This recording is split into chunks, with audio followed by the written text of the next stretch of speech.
Entonces, vamos con la aorta. Lo que nos gustaría saber de la aorta, yo creo que a todos, porque es de lo que nos da un poco de miedo, es los síndromes aórticos, ¿ya? ¿Qué entendemos por síndrome aórtico? ¿Qué se le ocurre a ustedes que son los síndromes aórticos? ¿Quién se acuerda? Disección aórtica, ¿qué más? Hematoma, ¿y qué más? Los aneurismas no son parte del síndrome aórtico, ¿ya? Es una estructura totalmente aparte porque tienen fisiopatologías distintas, ¿ya? Entonces, los síndromes aórticos consideran la úlcera, el hematoma y la disección, ¿ya? Y lamentablemente el ultrasonido es realmente malo para ser rollout de esta patología. Entonces, el mensaje es que si ustedes están sospechando un síndrome aórtico, la imagen que ustedes tienen que ir a buscar es un angiotac, ¿sí? Las reglas predictivas, hay un par de papers dando vuelta ahí con reglas predictivas que incluyen dímero D. En general, nada validado, no está recomendado en ninguna guía. Y la sugerencia actual es que si ustedes sospechan un síndrome aórtico, vayan a un angiotac, ¿ya? Pero para lo que sí es bueno el ultrasonido es para ver aneurismas, sobre todo los aneurismas de la aorta abdominal, ¿ya?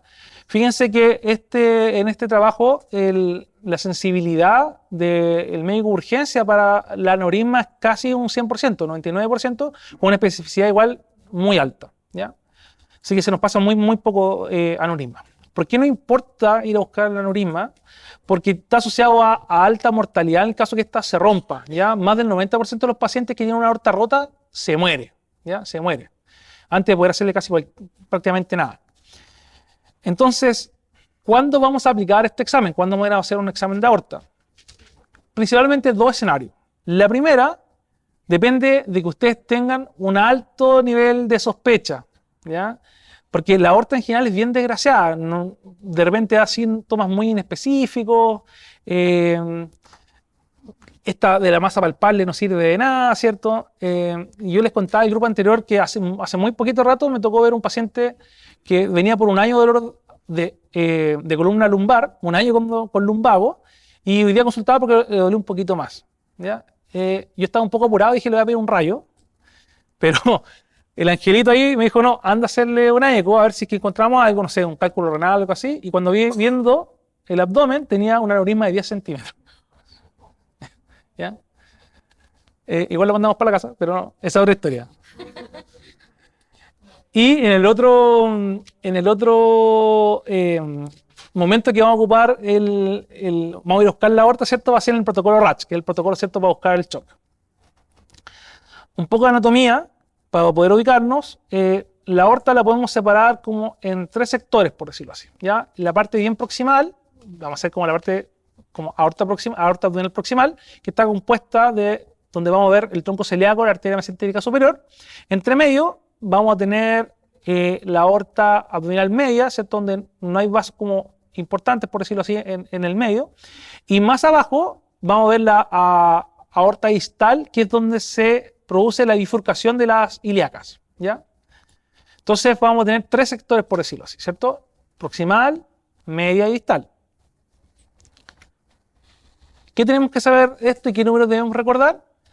En cuanto a los valores de normalidad, la aorta proximal y media debe medir menos de 3 centímetros de pared externa a pared externa en ambos sentidos, ¿ya? O sea, longitudinal y horizontal. Debemos medir en esos ambos sentidos, ¿ya?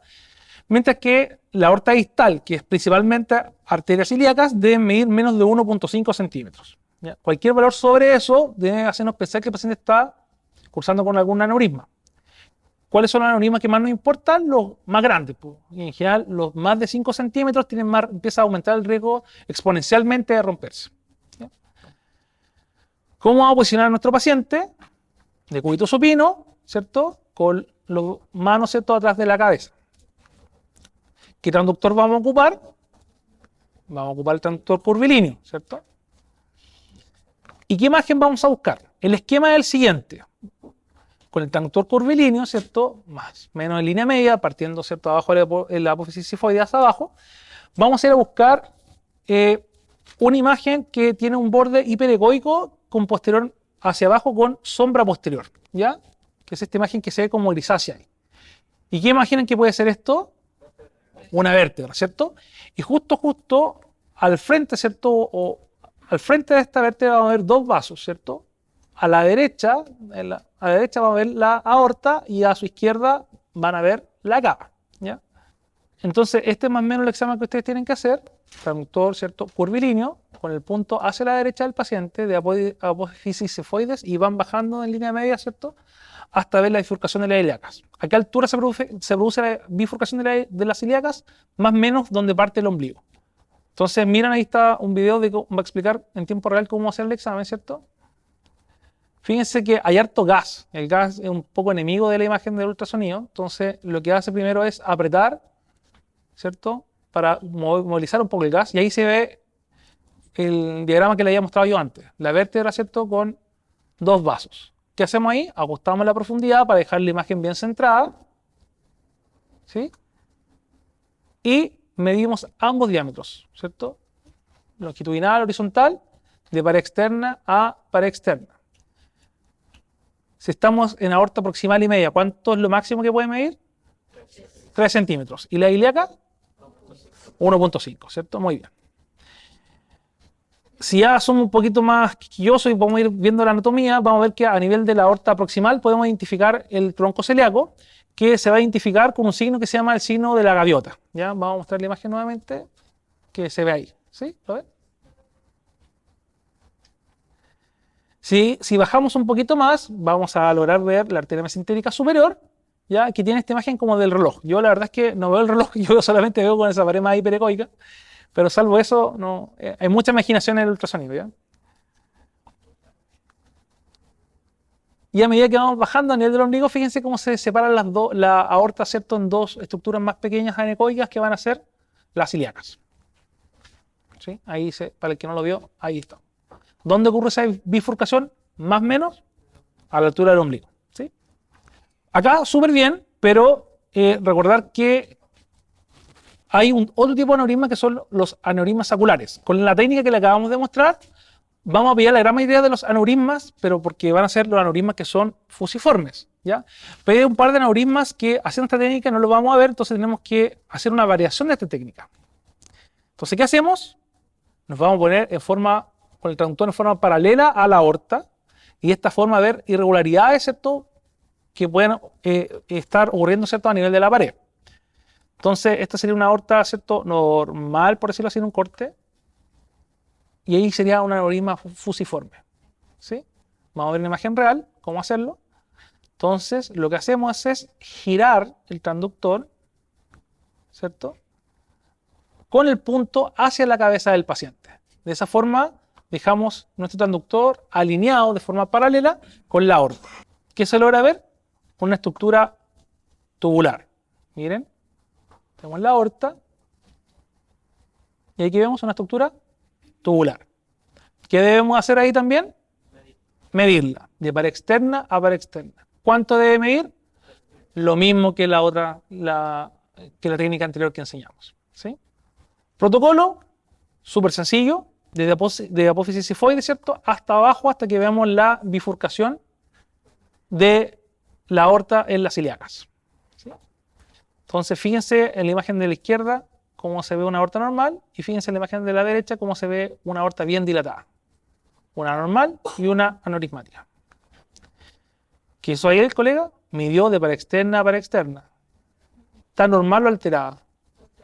Alterada, ¿cierto? Y también hay que medirla, ¿cierto?, y visualizarla en el corte paralelo, ¿cierto?, longitudinal. Y muchas veces, si le aplicamos color, como hay un flujo turbulento de esta aneurisma, ¿cierto?, vamos a ver el signo del yin-yang, donde se ven, ¿cierto?, colores azules y rojos que indican que hay flujos que se acercan y se alejan del transductor. ¿Ya? Muy importante de que midamos todo el aneurisma, porque muchas veces estos aneurismas vienen asociados a hematomas y nosotros medimos solamente el lumen falso, por decirlo así, y nos perdemos una gran cantidad de aneurisma, como se ve en la imagen. Fíjense que la parte roja está midiendo solamente el lumen verdadero, por decirlo así, pero nos falta toda la parte correspondiente al hematoma, que es la medición en verde. Y si tienen suerte y se ganan el ticket dorado, ¿ya?, tienen mucha suerte, van a poder ver una disección aórtica. ¿Está bien, no es cierto? Pero eso no ocurre muy a menudo. Entonces, el mensaje que quiero comentarles con esto de que si tuvieron un paciente que tiene una aorta que mide más de 3 centímetros es anormal. Si mide más de 5 y el paciente está en shock, tienen que pensar que es una aorta rota hasta demostrar lo contrario. Y hacer todo lo posible para animar a ese paciente y moverlo a un centro de mayor complejidad donde puedan resolverlo. Gracias por su atención.